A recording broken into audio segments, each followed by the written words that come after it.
the Gemini Lounge Butcher, the Mob Serial Killer, the Murder Machine. Those were just some of the names to describe the feared mobster and hitman Roy DeMeo.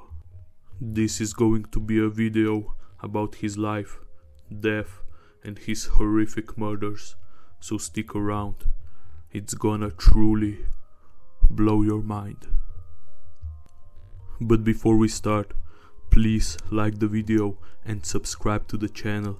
It would mean the world to me and will help the channel out tremendously. Thanks guys. Okay, back to the video. Roy DeMeo was born on September 7th, 1940 in New York City. His family was described as a typical Italian-American family with ancestors hailing from Naples, Campania, Italy. He started to hit the streets at an early age, befriending his neighbor, who was the son of a boss called Joseph Profaci, proving himself as a violent dude with no problems hurting his rivals and people who should be dealt with. He also quickly learned about the business of loan sharking. Now you may ask what loan sharking is. It's an illegal practice in which people with financial gains would loan money to people with no means and who couldn't get it from the banks or other legal places. Loan sharks, as they were called, would then charge huge interest rates from their quote-unquote customers. Roy would at first only get jobs involving picking up the money from various businesses and venues, but eventually he would learn to make his own loans, leading him deeper and deeper into the inner workings of the mafia. It wasn't long before he met the boss of all bosses, Don Carlo Gambino. As the head of the Gambino family, he was controlling a crime empire inside of New York City, and Roy desperately wanted to be a part of it. He proved himself as a soldier under the wing of Anthony Nino Gaggi.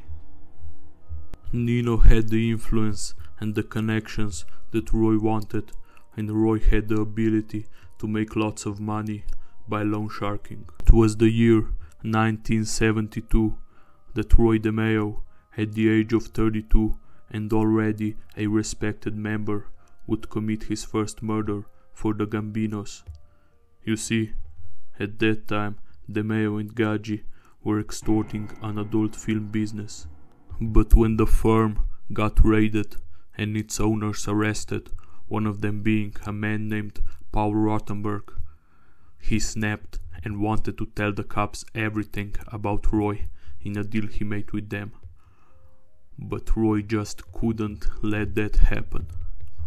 He lured Rothenberg to a diner under false pretenses, and when the businessman got out of the car, Roy would take him to a dark, empty alley and opened fire, killing Rothenberg with several bullets straight to the head. Around the same time, he would also start to teach money-hungry young men to become killers by sharing his brutal methods with them, one of them being a Jewish kid named Chris Rosenberg, who wanted nothing more but to prove that he was fit for a place in the Italian mafia. Roy treated him like a son. Their meeting place was a spot called the Gemini Lounge, which was owned by Roy himself and would decorate it with his countless shotguns, given that he was a huge gun collector. So earlier you heard me talking about the brutal killing method that Roy would teach his crew, and it's time to go deeper and explain what the method was. Roy DeMeo, when still a youngster, used to work as a butcher's apprentice. Therefore, he learned all about cutting and removing limbs from various animals. So with this knowledge, he devised the Gemini method, named after his famous lounge. It would go like this. If someone had to be taken care of or dealt with, Roy would invite them in his lounge for a social visit. When the person would come, one of the members of the DeMeo crew, usually Roy himself, would shoot him in the head, quickly wrap him in a towel to prevent significant blood mess, behead him and cut him into small pieces, to then put them in various plastic bags and throw them in a dump. Just like killing a deer, DeMeo would explain to his followers. At one point, he even killed and dismembered his own blood cousin. It seemed that Roy just simply enjoyed killing people. This was further proved by a fellow mobster, Sammy the Bull Gravano, on his YouTube podcast. He talked about the time they were hanging out in a restaurant discussing shipping cars to Kuwait. When Gravano felt that Roy stopped paying attention to them, so he confronted him about it, and Roy DeMeo gave him a sinister look and casually said, "Do you see these sturdy old people here? If I had 2 9mm here on me, I could kill these folks in a matter of minutes." Gravano was shocked. That's where he realized that DeMeo had that serial killer mindset that was honestly dangerous for their business. I mean, at one point he even bragged how he and his crew killed up to 200 people.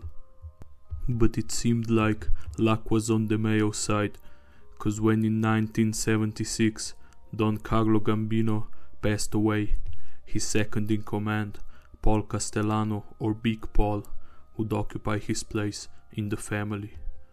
Paul was a good friend of Nino Gaggi, even though he despised DeMeo for simply being a Neapolitan, while all of them were Sicilians, but Nino always made sure to put a good word for him.